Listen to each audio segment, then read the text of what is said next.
Hi hello welcome T ten Telugu. ఇప్పుడు మనతో సంపత్ నాయక్ గారు ఉన్నారు, బంజారా నాయకులు.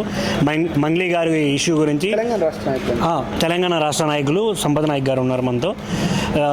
ఈ మధ్య రీసెంట్గా చాలా వైరల్ అవుతున్న మంగ్లీ గారి ఇష్యూ గురించి ఫిలిం ఛాంబర్లో కంప్లైంట్ చేయడానికి వచ్చారు. ఆవిడ మీద ఎలాంటి యాక్షన్ తీసుకోబోతున్నారు ఏంటి అనే దాని గురించి మనం ఆయనతో చర్చిద్దాం. Sir hi sir. నమస్తే బ్రదర్. ఆయన ఏంటి ఇక్కడ వరకు రావడానికి ఏంటి, అసలు ఎందుకు ఇక్కడ వరకు రావాలి? మంగ్లీ గారి పైన ప్రధానంగా ఆరోపణలు వచ్చినాయి. మంగ్లీ గారి పైన పంజాగుట్టలో A5గా కేసు నమోదైంది. మంగ్లీ గారికి మధుకు మధ్యలో ఇప్పుడు మధు పేరు వాడుకున్నాడు నాది అనుకుంటా మంగ్లీ గారు చెప్తున్నారు. నిజంగానే మంగ్లీ గారు మధు గారి పేరు వాడుకుంటే మధు గారి పైన కంప్లైంట్ ఇవ్వాలి. ముఖ్యంగా ఈ బాధితులు ఎవరైతే ఎక్కువ ఉన్నారో బంజారా బిడ్డలు, SC/ST బిడ్డలు ఎక్కువ ఉన్నారు. వీళ్ళకి కొన్ని కోట్ల రూపాయలు 100 కోట్లకు పైగా అని ఆరోపణలు వస్తున్నాయి.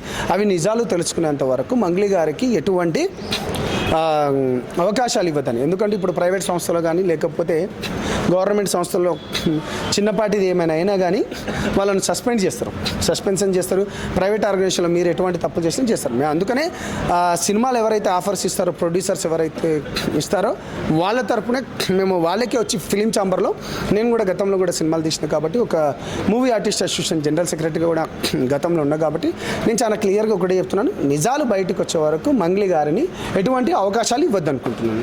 ఇందులో మెయిన్గా మనం చూసుకుంటే ఆవిడ బంజారా బిడ్డ అనే కార్డు వాడుతుంది.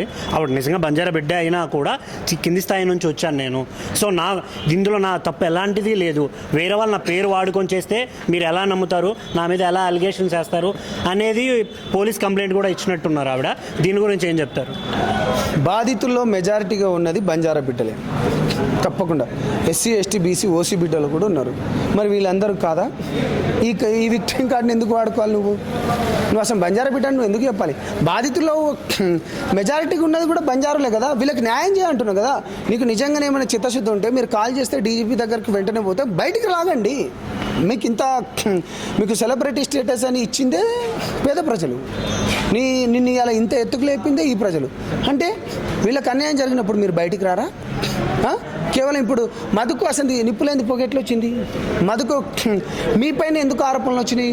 ఎందుకో మరి మిగతా సింగర్ల పైన ఎందుకు రాలేదు? మళ్ళా మంగ్లీ చాలా తెలివిగా పాపం ఇంకొక యాంకర్ పేరు చెప్పింది, అది చెప్పడం అవసరమా? అది లాగడం అవసరమా? అందుకని చెప్తున్నాం. అందుకనే నిజాలు తెలుసుకున్నాం. 10 రోజులు దీనిపైన రీసెర్చ్ చేసినాం కాబట్టి నిజాలు బయటకు వచ్చే వరకు మంగ్లీ గారికి ఎటువంటి అవకాశాలు ఇవ్వద్దని మేము తెలంగాణ తెలుగు ఫిలిం ఛాంబర్కి రావడం జరిగింది. అంటే ఇప్పుడు మీకు మంగ్లీ గారు ఖచ్చితంగా మీ తప్పులో ఇన్వాల్వ్ అయి ఉన్నారు లేదు అనేది మీకు ఎలాంటి ప్రూఫ్స్ ఉన్నాయి ఏంటి? మేము ఇంతకు ముందే ప్రెస్ మీట్లో చెప్పినాం, విత్ వీడియో విజువల్తోని త్వరలో రాబోతున్నాం. మేము ఏమంటున్నాం అంటే తన పైన ఒకటి కేసు అయింది, మధు గారికి తనకు ఎటువంటి సంబంధాలు ఉన్నాయో అవి చెప్పాలి. అదేవిధంగా విక్టిమ్స్ను కూడా వాళ్ళు భయభ్రాంతులకు కూడా గురి చేస్తున్నారని మాకు తెలిసింది కాబట్టి విత్ వీడియో విజువల్స్తోని కొద్ది రోజులను ఒక 1 or 2 డేస్లో మేము బయటకు వస్తాం.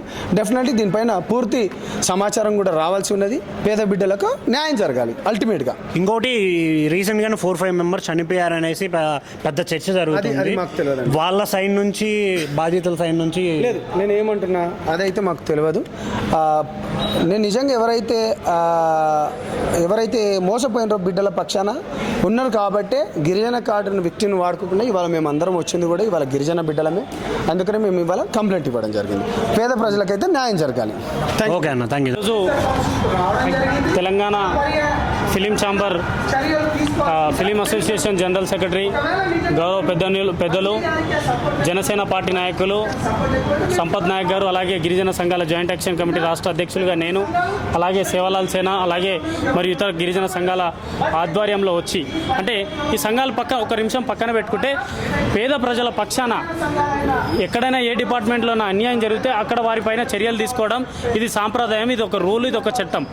అలాగే ఒక గొప్ప పేరున్నటువంటి టాలీవుడ్ ఇండస్ట్రీ మా అసోసియేషన్ కానీ, ప్రొడ్యూసర్ అసోసియేషన్ కానీ అదే వ్యవస్థలో పనిచేస్తున్న మంగ్లీ గారి పైన పంజాగుట్టలో కేసు నమోదైంది.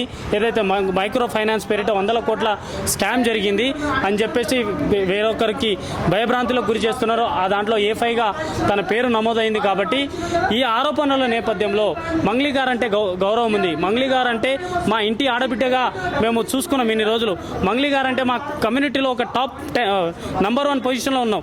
కానీ ఈ మంగ్లీ గారి పైన ఈ బురద చల్లడం, మంగ్లీ గారి పైన ఈ ఆరోపణలు రావడం బాధాకరణం. అందుకే ఏ డిపార్ట్మెంట్లో అన్నా తమ్ముడు తనవాడైనా ధర్మం ధర్మమే. కాబట్టి పేద ప్రజలకు న్యాయం జరిగేంత వరకు ఈ కేసులో మంగ్లీ గారి పేరు ఉంది కాబట్టి ఇన్వెస్టిగేషన్ పూర్తి అయ్యేంత వరకు మంగ్లీ గారికి సినిమాలలో కానీ తర్వాత ఎక్కడ అవకాశం ఇవ్వకుండా తాత్కాలికంగా బ్రేక్ ఇవ్వాలని చెప్పేసి ఈరోజు ఫిర్యాదు చేయడం జరిగింది. దాని సందర్భంగా ఈరోజు అన్ని సంఘాల ఆధ్వర్యంలో ఇక్కడ ఫిర్యాదు చేయడం జరిగింది.